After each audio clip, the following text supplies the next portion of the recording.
ماكرون رئيس فرنسا أذله الله في الدنيا وفي الآخرة، يقف ليعلنها حربا صريحة على الإسلام.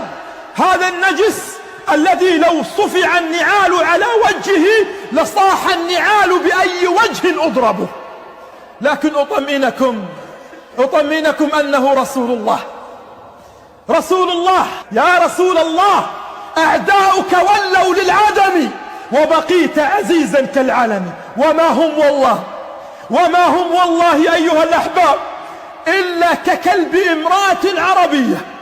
ما هم والله إلا ككلب امرأة عربية نبح كلبها ليلة فأخرجته، فنظر إلى القمر فظن أن القمر رغيفا، فقال العرب كلبا ينبح قمرا.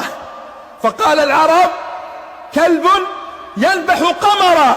وما ضر المنير نباح كلب ولو كل الكلاب نابحون. يفعل ما يفعل، يرسم ما يرسم، فليعلموا وليبحثوا في إحصائياتهم الرسمية التي يعرفها ماكرون شخصيا، ورؤساء أوروبا وأمريكا يعرفونها. فليبحثوا في إحصائياتهم عن أسماء الذين سميوا باسم محمد في أوروبا. هم يعرفون الإحصائيات، والله هذه الإحصائيات هي التي أخرجت ماكرون بثوب الواعظ أمام المسلمين ليقول لنا أننا نعيش في أزمة. إذا كنا نحن نعيش في أزمة فابحث عن مريم التي عادت إليك فصفعتك بوجهك بالنعال لتثبت لك أنكم أنتم من تعيشون في أزمة. أما نحن فسيعود لنا يوما تشرق فيه الشمس، تعود أيام عمر وأيام علي وأيام المقداد وأيام أبي بكر وأيام الزبير. ستعود تلك الأيام التي تعود فيها راية الإسلام خفاقة، حتى تقفوا أنتم في بحاركم لتناشدون نحن في موانئنا الإسلامية بإذن الله عز وجل.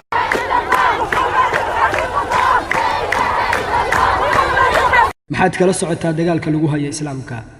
maxaad kala socotaa waxa ay ka careysan yihiin balaayiin qof oo muslimiin ah ee ku nool daafaha caalamka?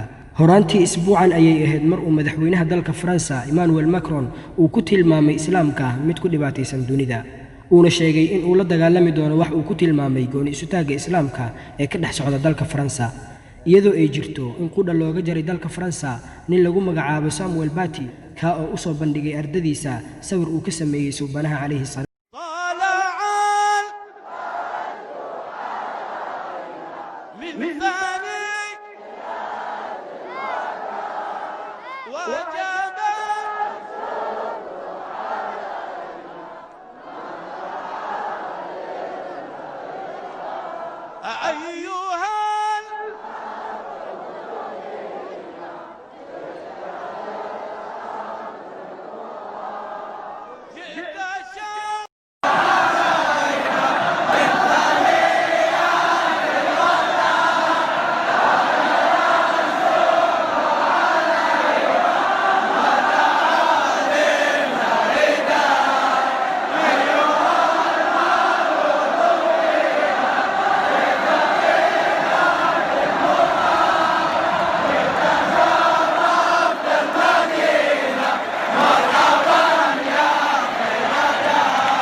بسم الله الرحمن الرحيم.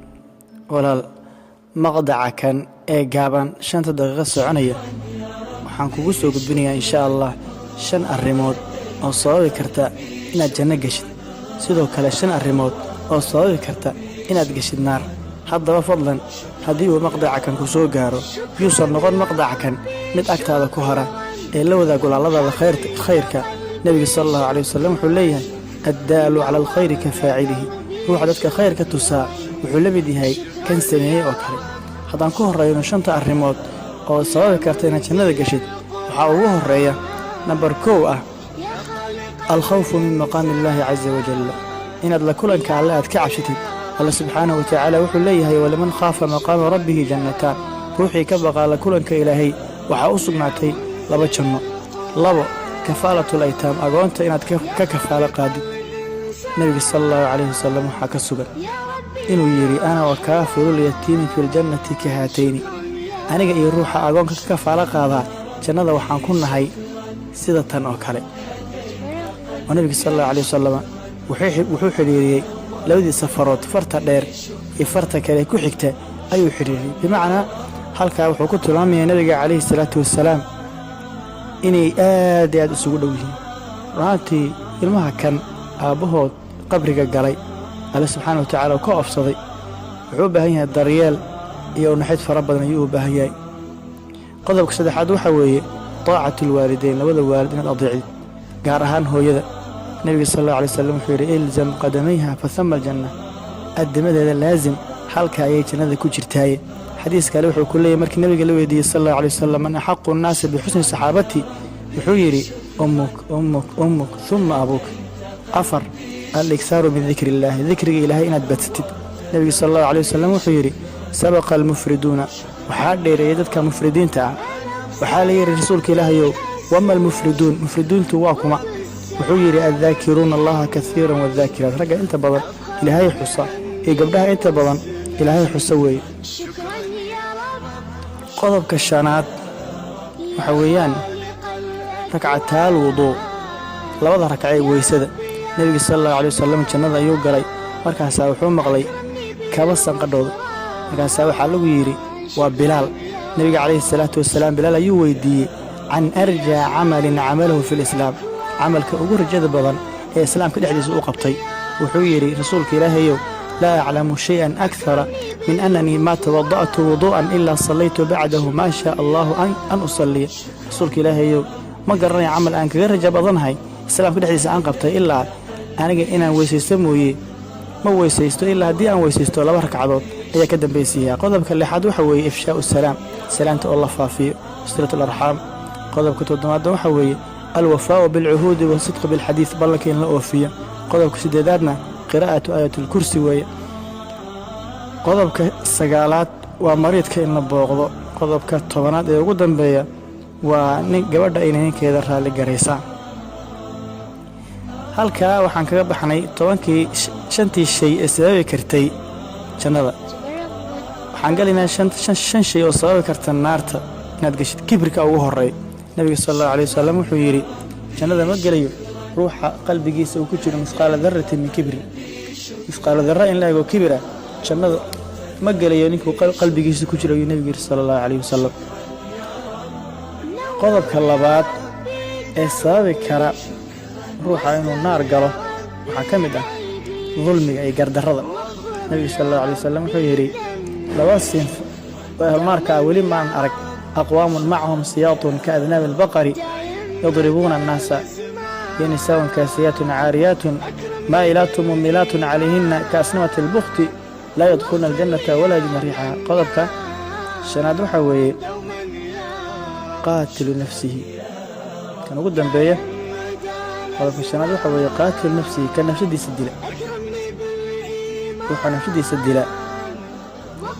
nebiga calayhi salaatu wasalaam wuxuu leeyahay isagoo ka warinayo rabbigii, allah wuxuu yidhi addoonkayga wuxuu igala degdegay nafsadiisa fa xaramtu calayhi aljanna, jannada ayaan ka xarimay.